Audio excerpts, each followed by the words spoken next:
5, 4, 3, 2, 1. Ignition and liftoff of the Atlas V with Juno on a trek to Jupiter, a planetary piece of the puzzle on the beginning of our solar system. In August of 2011, NASA launched their Juno spacecraft to Jupiter.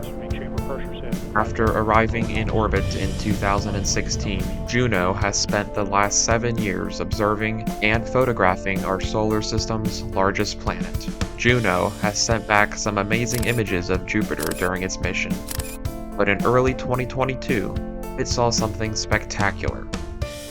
This is the shadow of Jupiter's largest moon, Ganymede, being cast onto the planet's surface. It's a solar eclipse happening on another world. In this video, I'm going to photograph a solar eclipse on Jupiter from right here in my backyard. Welcome back to Jack Astrophotos. In this video, yes, I will be photographing a solar eclipse happening on another planet from my own backyard. In particular, I'm talking about a solar eclipse taking place on Jupiter, caused by Jupiter's largest moon, Ganymede. Jupiter has dozens of moons in its orbit, but 4 of them in particular stand out from the rest. They are called Callisto, Europa, Io, and Ganymede. And together, these 4 moons are called the Galilean moons, named after Galileo, who discovered them in the early 1600s with his, at the time, cutting-edge refractor telescope. These 4 moons are really big. If you have a long camera lens, any type of telescope, or even a pair of binoculars, then you can go outside and see these moons for yourself. They will look like white points of light positioned around the planet Jupiter. When one of these moons eclipses the sun, they cast a large shadow onto Jupiter's surface. As we saw earlier, NASA's Juno spacecraft can see these shadows really well from its position in orbit of Jupiter. But these shadow transits, as we call them, can be seen and photographed from here on Earth as well. These shadow transits on Jupiter are more common than you might think. They actually happen several times per week. There's a few reasons why a solar eclipse on Jupiter is so much more common than a solar eclipse here on Earth. First of all, Jupiter has 4 of these large moons in its orbit, whereas we only have 1 here on Earth. And unlike our Earth and Moon, the Galilean moons of Jupiter orbit in a similar plane to the planet. This means that they frequently pass directly in between the Sun and Jupiter. Also, Jupiter is gigantic, even in comparison to these massive moons. The sheer size of Jupiter means that there's a higher chance that one of the shadows of its moons finds its way onto its surface. Now, this actually won't be the first time I photographed a shadow transit on Jupiter. I've done it once before, back in November of 2021. This was actually a double shadow transit. But let's be honest, this image is pretty bad. I've been photographing the planets for over 3 years now, and given the fact that these shadow transits happen fairly often, it really feels like I'm long overdue to finally get a good image of one of these. So that's the goal in this video. How much can I improve upon my image from 2021? This time around, I'm confident that I'll do a lot better. There's only a few months each year when Jupiter is in a good position to be photographed. When I took that bad image back in November of 2021, Jupiter really appeared to be quite small in the sky. This time around in late 2023, the planet is much larger. Jupiter is only a few weeks past its closest approach to Earth. Of course, the larger Jupiter is in the sky, the sharper our final image will be. But to really understand how I'm going to get a better image this time around, we need to understand the process I use for photographing the planets. Jupiter is a really bright target, and to photograph it requires really short exposures. We're talking about only a few hundredths of a second for each picture. Think of it as taking a high-speed video of Jupiter, where we're taking dozens if not hundreds of frames every second. The big problem we face when photographing the planets is the Earth's atmosphere. Jupiter is so small in the sky that any turbulence or wobble in the atmosphere can really degrade the image. This is something that we call astronomical seeing. Here's the raw video from one of my earlier captures of Jupiter. You can see the ripples caused by the atmosphere distorting the image. It's almost like Jupiter is underwater. There are some moments where Jupiter looks crisp and clear, and other moments where it looks really blurry. By taking as many frames as possible each second, and thousands of frames in total, we can capture all of the moments when the atmosphere is calm, and throw away the frames where the atmosphere makes things look blurry. This process is called lucky imaging. Back in 2021, the seeing conditions were really bad. This time, if the atmosphere is a bit calmer, I'll be able to get a sharper image as a result. But there is another big problem when photographing Jupiter, and it's the rotation of the planet itself. A day on Jupiter is only 10 hours long. That may seem like a long time, but when we're photographing Jupiter, if we take pictures of it for more than roughly 2 minutes, then the rotation of the planet will actually start to blur the image. So the challenge when photographing Jupiter is how many frames can we capture within that 2-minute window? Luckily, us amateur astrophotographers have some great technology at our disposal to help us do this. We have access to high-speed, low-noise cameras at an affordable price, like my ZWO ASI 224 that I'll be using in this video. We also have access to some amazing free software to help us capture, process, and sharpen our images. Perhaps most importantly of all, I'll be using a better telescope this time around. So we've talked about lucky imaging and how the real challenge here is getting the most number of frames possible within that 2-minute window before the rotation of Jupiter becomes a problem. Now this is my 6-inch reflector telescope that I used 2 years ago when I took my last photo of a shadow transit on Jupiter. Remember that everything in the night sky is constantly moving, and when you're photographing a planet, you're looking at such a small section of the night sky that everything appears to be moving really quickly. Now this telescope that I used for that shot 2 years ago is completely manual and operated by hand. The way we take pictures of Jupiter using this telescope is called the drift method, where we allow Jupiter to drift across the field of view, and when it gets out of frame we make an adjustment and we allow it to drift through the field of view again. And we repeat that process a few times. And remember, we only have about 2 minutes until we run into problems with the rotation of Jupiter itself. The problem with this manual technique is you're not taking advantage of that 2-minute window where you can capture frames of Jupiter. Every time the planet moves out of frame, you make that adjustment with the telescope to keep it in view. You're introducing some vibrations into the telescope. You have to wait a few seconds for the image to really become steady, so you're losing some imaging time there. And you're also spending some time where Jupiter is out of the frame entirely. So you're not taking a full advantage of that 2-minute window. That means you're taking less frames overall. And with lucky imaging, the less frames you get, the less sharp your final image will be. About a year ago, I upgraded to the Celestron C8, which you can see right here behind me. Now this telescope has motors in it that allows it to track the night sky, to move along with the motion of the stars, and keep Jupiter in the center of the field of view for that entire 2-minute window. That means we can spend those entire 2 minutes before Jupiter's rotation becomes a problem capturing frames of Jupiter, and the more frames we get, the sharper our final image will be. Now tomorrow night is actually the shadow transit of Ganymede across Jupiter. Tonight it's a clear night, so I want to take advantage of the good weather, and I'll just be taking some normal pictures of Jupiter. I'm going to give you a closer look at how I take and process images of the planets.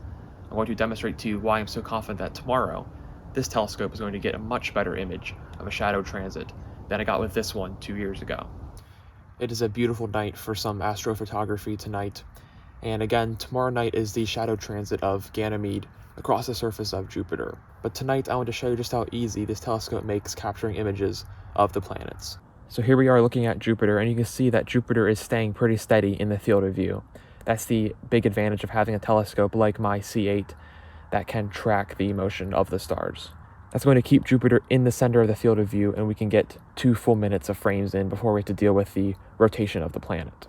So the goal is to maximize our frame rate, because the more frames we capture in those 2 minutes, the sharper our final image will be. Right now we're shooting at only 13 frames per second, and there's some things that we can do to increase that frame rate. One of those is we can crop in on the planet itself. Right now you can see that most of the image is just the blackness of space, and we really only want to be capturing Jupiter itself. So we can digitally crop in and reduce what's called our capture area, and only collect the pixels that we want, which is the planet of Jupiter. So I'm going to do that now. You can see when we crop in, the frame rate jumps from 13 frames per second all the way up to over 50 frames per second. Next, I'm going to center Jupiter, make sure the focus is right, and dial in the exposure, and then we'll be ready to take a picture. Again, the shadow transit is happening tomorrow night, but this is the same process that I'll be using tomorrow to capture the shadow transit of Ganymede across Jupiter. All right, now that I'm happy with how that looks, I'm going to set a capture, and we're going to run it for 2 minutes. And we're going to see how many frames we get, and the more frames, the better. And now we are photographing Jupiter. I captured over 11,000 individual frames. This was my result.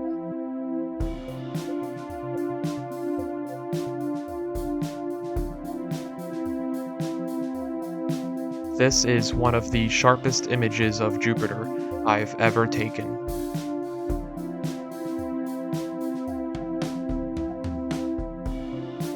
The day of the shadow transit has arrived, and it's time to get everything set up.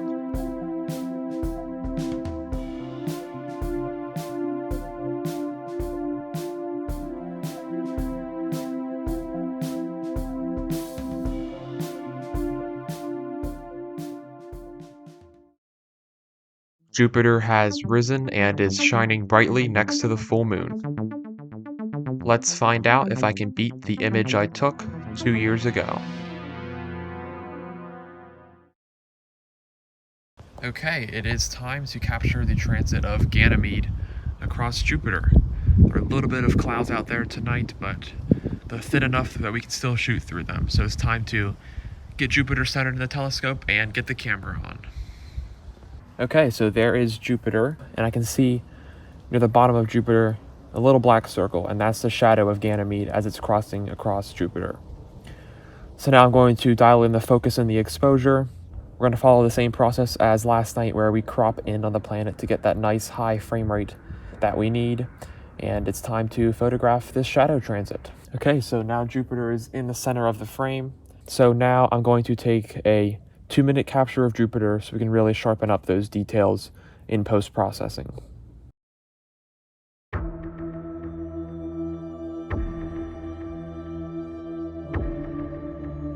After taking thousands of frames of Jupiter, it's time to pack everything up and take a look at what we got. It's time to take a look at the data I captured from the shadow transit of Ganymede. First, I bring my raw data into a program called AutoStacker, and what that does is it stabilizes each frame and centers Jupiter in the middle of each picture that we took. It also sorts the frames by quality, so it's able to throw out the ones where the turbulence in the atmosphere led to a blurry Jupiter. Then we stack only our best frames into our final image. The last step in processing is to bring that final stack into a program called Registax, and that's really where the magic happens. It has this incredible tool called wavelet sharpening, where it really pulls out all of the details on your target. So here's what the image looks like when we bring it into Registax. And now we're going to apply wavelet sharpening and really pull out all those details on Jupiter. There we go, and wow, I'm really happy with how this image has turned out. Take a look at all of the intricate details in the clouds of Jupiter. Those tans, those blues and browns, the ripples and the swirls in the clouds of Jupiter. Also take a look near the middle of the planet and you can see the famous Great Red Spot, an absolutely massive storm that has been going on Jupiter for hundreds of years. So just off to the right edge of Jupiter you can see the moon of Ganymede itself. And then that black spot there near the bottom of the planet, that's the shadow of Ganymede being cast onto Jupiter. This is really one of my sharpest images of Jupiter that I've ever captured. I think this image shows all of the factors we talked about in this video coming together to produce a good image. The weather last time was really poor, and this time it wasn't great, but it was better than my last attempt. And also the fact that Jupiter appears a little bit larger in the night sky also helped create a sharper image in the end. This also showcases the power and utility of my Celestron C8. Its 8-inch mirror might not seem like that much of an upgrade over the 6-inch mirror on my reflector that I used last time, but that 8-inch mirror actually collects something like 70% more light than the 6-inch one. and that in effect increases our resolution and creates a better image. And I think most importantly, the ability of the C8 to track Jupiter and keep it in the field of view the entire time allow me to crop in on the planet and really get a very high frame rate. And as we talked about with Lucky imaging, the more frames we get, the sharper our image will be. I think we can really see that well here. However, I didn't stop there. I took a series of pictures of Jupiter over the course of roughly an hour and a half. And when you put that together, you get something really cool. So let's take a look at that now.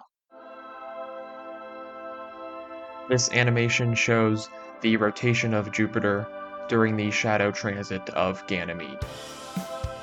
This really shows how incredibly fast Jupiter is rotating. Even in an hour and a half, we can really see the planet spinning. Take a look at the bottom of the image. You can see Ganymede moving from left to right as it's orbiting around Jupiter. Notice how the shadow moves across the planet.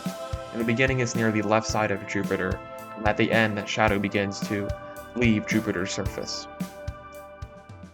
This means that if there was some way for you to be floating on the clouds of Jupiter during that shadow transit, while you're under that shadow, yes, you would be experiencing a total solar eclipse. I think the fact that us amateurs can photograph a solar eclipse on another planet from our own backyards is really incredible. I'm really happy with how I was able to improve on my last attempt from 2021. I can finally say that I've taken a good image of one of these shadow transits on Jupiter. If you enjoy what you see, please like the video and consider subscribing to the channel, because we're just getting started here at Jack Astrophotos, and there are a lot more videos on the way. If you're still watching and you've made it this far in the video, thank you so much for watching. I really do appreciate it, and I will see you in the next one.